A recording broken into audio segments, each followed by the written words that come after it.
It's kind of interesting.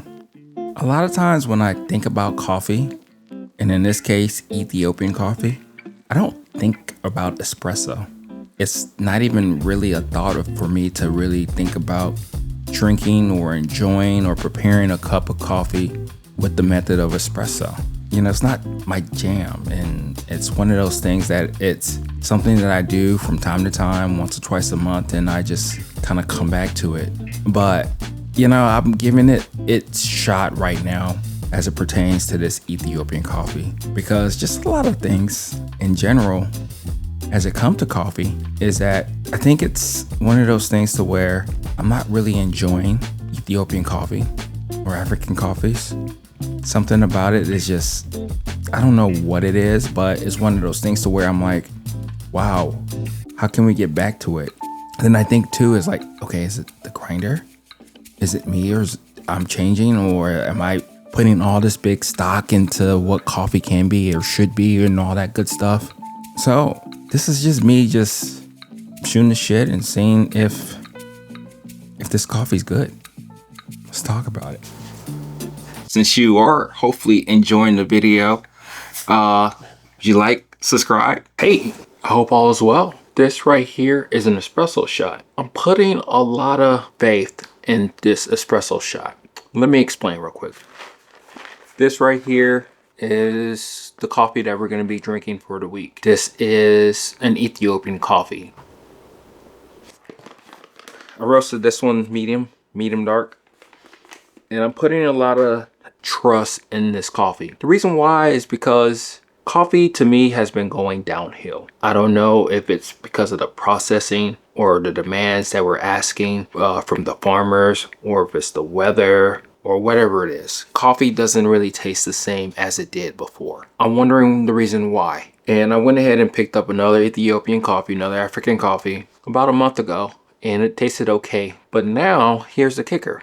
We're going to be putting it through its paces with the Kin grinder. It's a K6 right here. I mean, this was mainly used for espresso, which you can use it for pour over too. I do also have the K2, which I mainly just use for pour over. I'm really putting a lot of faith in this coffee because I'm wondering if it truly is the coffee itself. What I was using before was a Baratza Virtuoso, same as the Encore. The coffees to me tasted just okay. It tasted muddy, it wasn't clear and everything, but I do think it probably was the grinder. And we're gonna see if it is the grinder to see if it actually can present this coffee in its best light as it can. Yes, I have the EK43, but we're not gonna use that. We're gonna use this $60, $70 grinder and see if it is the coffee. I don't know all the different things that I'm gonna be doing with this particular coffee. Of course, some pour overs, probably different recipes, different techniques and all that stuff. But as I was talking in my podcast a couple of days ago, is that it would be lovely, as I did in the past, to do a basic Hario V60 recipe and it tastes sublime, tastes awesome. Hopefully we can get that out this coffee. That's my goal. That's my intent. If I don't, I don't. So a week with me throughout this whole process. The first introduction to this particular coffee as it is right now is espresso. Let's go ahead and taste it and we'll go from there. Wow. It's pretty good. I don't say that a lot. I wonder if espresso is the best application for it. Very pleasant, acidic, but very pleasing. It lingers, but doesn't for that long. Wonder how it tastes with all the applications that we're gonna put it through. So stay tuned. Let's see what we find out. Let's see what we learn from this whole experience. And the biggest thing that I'm hoping for is not really chasing that sweetness, chasing to see if the coffee is great, if it's good, and hopefully it is on the grinder. So let's see. After espresso, I did different types of brewing methods. Hario V60, surprise, surprise. Mocha pot, French press, Mr. Coffee machine, the percolator. I don't think I did the AeroPress, which is fine. You don't have to do all the brewers in the world in order for your coffee to hopefully come out amazing, right? And a lot of times, I'm just looking for an easy, simple recipe to kind of get me going. In this case, most of them performed pretty well. V60 worked with a little coffee to water ratio adjustment. It worked a lot better when it was a little bit stronger. Mr. Coffee machine didn't really work. It kind of worked with the espresso grind of the K6. French press really surprised me, full body.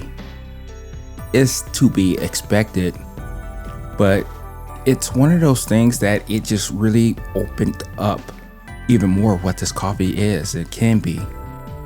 It's interesting, right? At least to me. You didn't taste this coffee. I did. But I'm sure you go through that quite a bit, you know?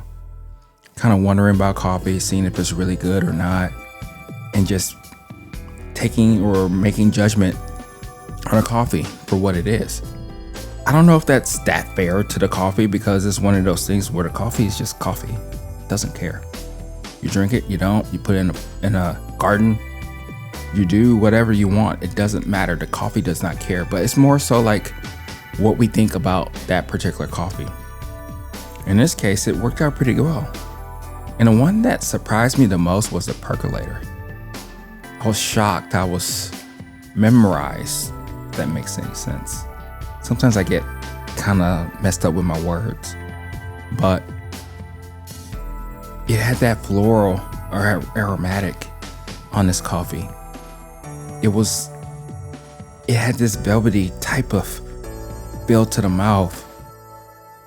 It wasn't too strong. It was strong enough, and it was just talking to me, which is surprising.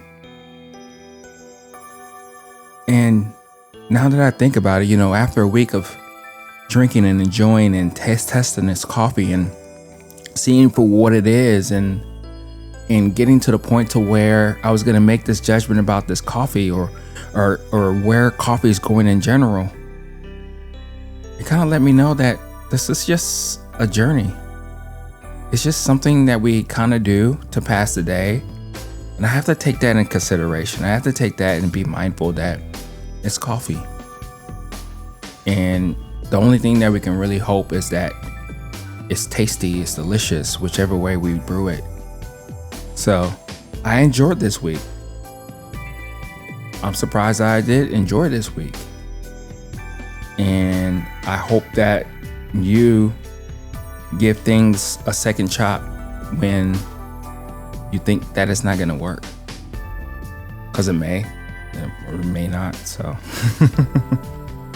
this is me, Yoki, at Everyday Beans, signing off. I'll talk to you later. Bye.